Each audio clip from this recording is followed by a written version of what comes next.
jalanilah hidupmu dalam dan bersama dengan Allah. Bapak, Ibu, saudara, saudari yang dikasihi oleh Tuhan. Kalau kita menyimak, melihat sekitar kita dan yang terjadi belakangan ini, setelah badai COVID-19 ini dan sampai sekarang pun belum berakhir, di daerah kita terjadi banjir yang cukup lama di beberapa tempat dan juga beberapa peristiwa-peristiwa alam lainnya. Ada orang yang melihatnya dengan mengambil keputusan lurus, seolah-olah Tuhan menghukum manusia. Satu hal yang perlu kita ingat, bahwa Allah takkan pernah menghukum manusia. Karena sejak awal Allah menghendaki manusia itu hidup baik, bahagia, baik di dunia ini maupun di akhirat. Lalu muncul pertanyaan, dari mana datangnya musibah-musibah itu? Bisa saja muncul dari kesalahan kita sendiri. Bisa juga orang lain melakukannya. Dan bisa juga karena peristiwa alam.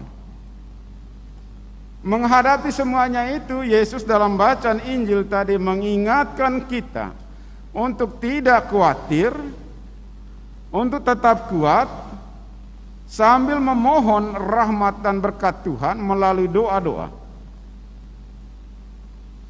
Santo Antonius Paus II,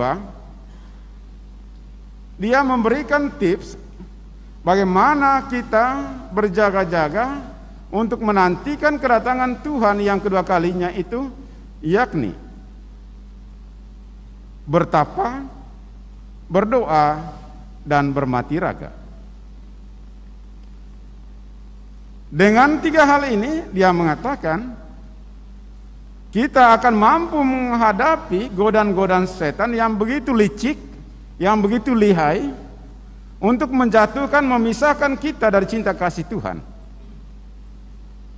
Namun jika kita tetap bertahan, bertekun dalam doa, Dia tidak akan mampu mengalahkan kita. Nah, Bapak, Ibu, saudara, saudari yang dikasihi oleh Tuhan, bagaimana caranya dengan situasi-situasi yang seperti itu? Memang tidak selalu gampang. Ketika kita dalam suatu kesulitan, memang agak susah untuk berdoa, untuk konsentrasi berdoa. Itu sangat manusiawi. Tetapi kita yakin dan percaya bahwa Allah tak akan pernah meninggalkan kita seorang diri menghadapi pelbagai tantangan hidup kita.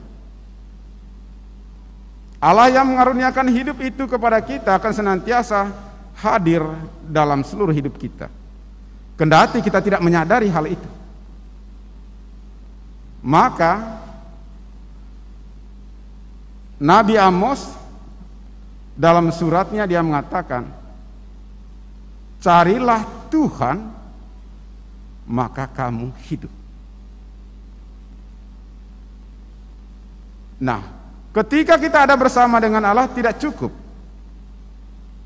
Kita juga menghadirkan Allah itu dalam perbuatan-perbuatan yang nyata, yang oleh Rasul Paulus dalam bacaan kedua tadi, dengan hidup saling mengasihi satu dengan yang lain.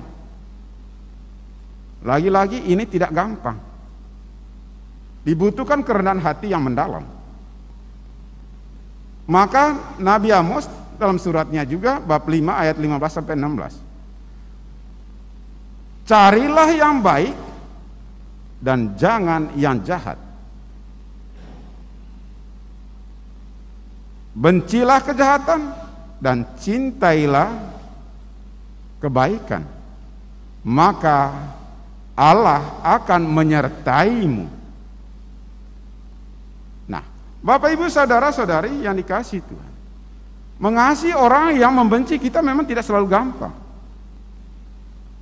Tetapi inilah perintah Yesus. Dan dia sudah mengalami hal itu terlebih dahulu. Maka kita juga yang mengimani dia, yang mengikuti dia juga, suka nggak suka kita harus mengikutinya.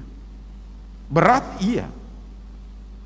Maka dibutuhkan di sini kemampuan kita untuk mengalahkan diri kita agar membiarkan Allah berkarya dalam hati kita.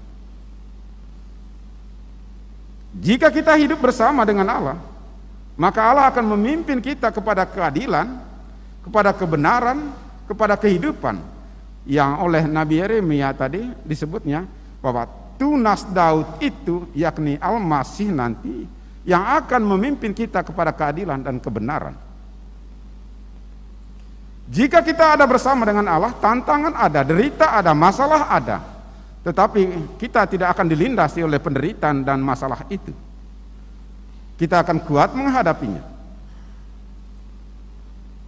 Namun sekali lagi dibutuhkan relasi yang intim dari pihak kita dengan Allah. Maka Allah yang kita imani itu akan memberikan kekuatan kepada kita ketika kita menghadapi berbagai masalah hidup.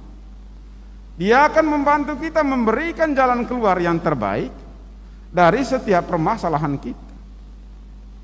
Beriman dan tekun berdoa tidak berarti lepas semua dari tantangan hidup. Tapi dengan beriman dan tekun dalam doa, kita dimampukan untuk menghadapi berbagai tantangan hidup, dan kita yakin bahwa kita tidak sendirian dalam hidup ini.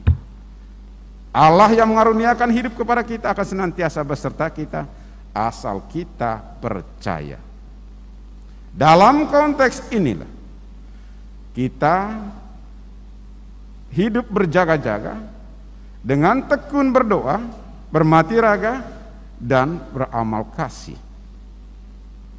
Karena iman tanpa perbuatan, kata Yakobus, tidak ada artinya. Dan kita bisa melayani Tuhan yang hadir dalam diri sesama. Sekali lagi, memang ini tidak gampang. Perintah Yesus ini tidak gampang. Tapi kalau kita tetap memohon kehadiran yang kekuatan dari Dia, agar kita dimampukan untuk melaksanakan kehendaknya, maka itu akan terjadi. Karena kebaikan kebenaran tidak akan pernah kalah oleh kejahatan. Mungkin untuk sementara waktu dia akan menang, tetapi pada akhirnya di keadilan, kebenaran, kebaikan itu menjadi pemenang. Ketika Yesus disalibkan, pikiran orang-orang Yahudi, musuh-musuhnya, selesailah sudah. Tetapi dengan kebangkitannya menunjukkan bahwa maut dan dosa, kebencian dan dendam itu tidak akan menghancurkan kita kalau kita ada bersama dengan Allah.